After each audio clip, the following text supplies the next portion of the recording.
అమరవీరుల పోరాట స్ఫూర్తితో నియంతృత్వ దోపిడీ పాలనకు వ్యతిరేకంగా పోరాడదామని ఏపీఆర్సీఎస్ రాష్ట్ర ప్రధాన కార్యదర్శి కర్ణాకుల వీరాంజనేయులు పిలుపునిచ్చారు. కాకినాడ నగరంలో గోదావరి లోయ ప్రతిఘటన పోరాట ఉద్యమ నిర్మాత కామ్రేడ్ చంద్రపుల్లారెడ్డి విముక్తి కోసం సాగుతున్న పోరాటాల్లో అసువులు బాసిన అమరవీరుల సంస్మరణ సభ ఆంధ్రప్రదేశ్ రైతు కూలీ సంఘం, ఏఐఎఫ్టీయూ, ప్రగతిశీల మహిళా సంఘం, పీడీఎస్యూ, ప్రజా సంఘాల ఉమ్మడి తూర్పుగోదావరి జిల్లా కమిటీల ఆధ్వర్యంలో జిల్లా కేంద్రమైన కాకినాడలో అంబేద్కర్ సర్కిల్ వద్ద ఉన్న యూటీఎఫ్ భవనంలో జరిగింది. ఈ సభకు ఏపీఆర్సీఎస్ ఉమ్మడి తూర్పుగోదావరి జిల్లా అధ్యక్షులు వల్లూరి రాజబాబు అధ్యక్షత వహించగా ఏపీఆర్సీఎస్ రాష్ట్ర ప్రధాన కార్యదర్శి కర్ణాకుల వీరాంజనేయులు ముఖ్య వక్తగా హాజరయ్యారు. ముందుగా బాలాజీ చెరువు సెంటర్ వద్ద నుండి government general hospital, ZP centre, collectorate మీదుగా సభాస్థలి వరకు కార్మికులు, కర్షకులు, ప్రజా సంఘాల శ్రేణులు పెద్ద ఎత్తున ఎర్రజెండాలతో ప్రదర్శన నిర్వహించారు. సమావేశంలో నాయకులు కుంచె అంజిబాబు, మడకి సత్యం, నారాయణమూర్తి, కడితి సతీష్, రెడ్డి దుర్గాదేవి, చింతపల్లి రత్నం, మహాలక్ష్మి, సత్యబాబు, నారాయణ, నాగరాజు తదితరులు పాల్గొన్నారు. విముక్తి కోసం తమ అమూల్యమైనటువంటి ప్రాణాలని తునప్రాయంగా అర్పించినటువంటి అమరవీరులను స్మరించుకుంటూ ఈరోజు కాకినాడలో మరి అమరవీరుల సంస్మరణ సభను నిర్వహించుకుంటా ఉన్నాం. బాలాజీ చెరువు సెంటర్ నుండి పెద్ద భారీ ఎత్తున ఈ ప్రదర్శనని మేము నిర్వహిస్తూ ఉన్నాం.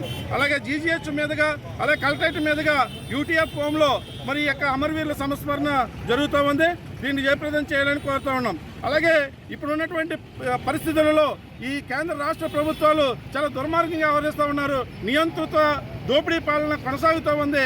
అడవులు దోచేస్తూ ఉన్నారు. అధిక ధరలతో ప్రజలు అతలాకుతలం అవుతూ ఉన్నారు. నిరుద్యోగ సమస్య పెరిగిపోయింది. అనేక సమస్యలు పెరిగిపోయినాయి. ఈ సమస్యలన్నీ పరిష్కారం కోసం అమరవీరుల పోరాట స్ఫూర్తితో ప్రజలందరూ కూడా ఐక్యంగా పోరాడాలని చెప్పేసి మేము పిలుపునిస్తూ ఉన్నాం. ప్రధానంగా ఈ నవంబర్లో చంద్రపుల్లారెడ్డి, రంగవల్లక్క, చాచిరెడ్డి, సారు మోజుందార్, తరిమిల్ నాగిరెడ్డి అనేక మంది మూటకప్పు ఎన్కౌంటర్లో చనిపోయారు. దానికి ఈ నవంబర్ అంతా కూడా మనం సిపిఐఎంఎల్ పార్టీ ఏర్పాటు చేయడానికి కారణం ఏంటంటే రెండు వర్గాలు. ఒకటి దోపిడీ వర్గాలు, భూస్వామ్య వర్గాలకు వ్యతిరేకంగా ప్రతి కుటుంబానికి ఒక 5 ఎకరాలు రావాలి, అసలు పేదోళ్ళ రాజ్యం ఉండొద్దని సిపిఐఎంఎల్ 1968 ఏర్పాటు చేశారు. అందులో భాగమే ఈ నవంబర్ అంతా కూడా ప్రధానంగా ఏ ఆశయం కోసం అయితేనో, ఏ ఆశయ సాధన కోసం అయితేనో, ఏ ఆశయ లక్ష్యం కోసం అయితేనో ఈ సిపిఐఎంఎల్ ఏర్పడదో, దేనికైతే ఈ ప్రభుత్వాలు బూటకపు ఎన్కౌంటర్లు కొనసాగిస్తున్నారో ఈ బూటకపు ఎన్కౌంటర్లు ఆపేస్తున్న కగారు కూడా ఆపాలనేది ఈ నవంబర్ ప్రధాన ఉద్దేశం.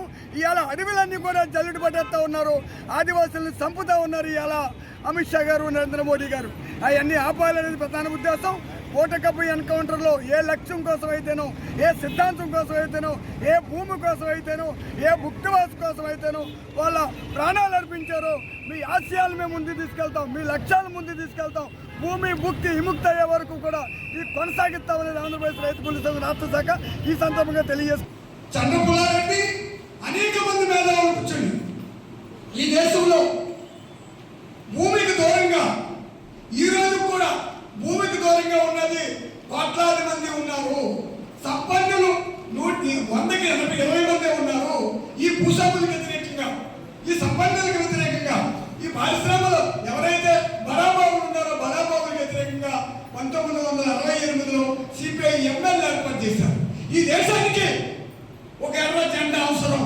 ఎందుకంటే ఒకటి దోసుకునే వర్గం, ఒకటి దోపిడీ గురయ్యే వర్గం, ఒకటి ఆకలి కేకలతో ఉన్న వర్గం, ఒకటి విమానాల్లో, హెలికాప్టర్లో, కారులో, మిద్దుల్లో ఉండే వర్గం. అందుకే ఈ భూస్వాములకు వ్యతిరేకంగా సిపిఐఎంఎల్ అని ఒక పార్టీ ఏర్పాటు చేశారు. ఒక పార్టీ దేశానికి అవసరం. ఈ పేదలకు ఒక పార్టీ అవసరం. ఈ పేదలకు ఒక జెండా అవసరం. ఈ పేదల సమస్యలు పరిష్కారం అవ్వాలి అంటే అది ఎర్ర జెండా కావాలి.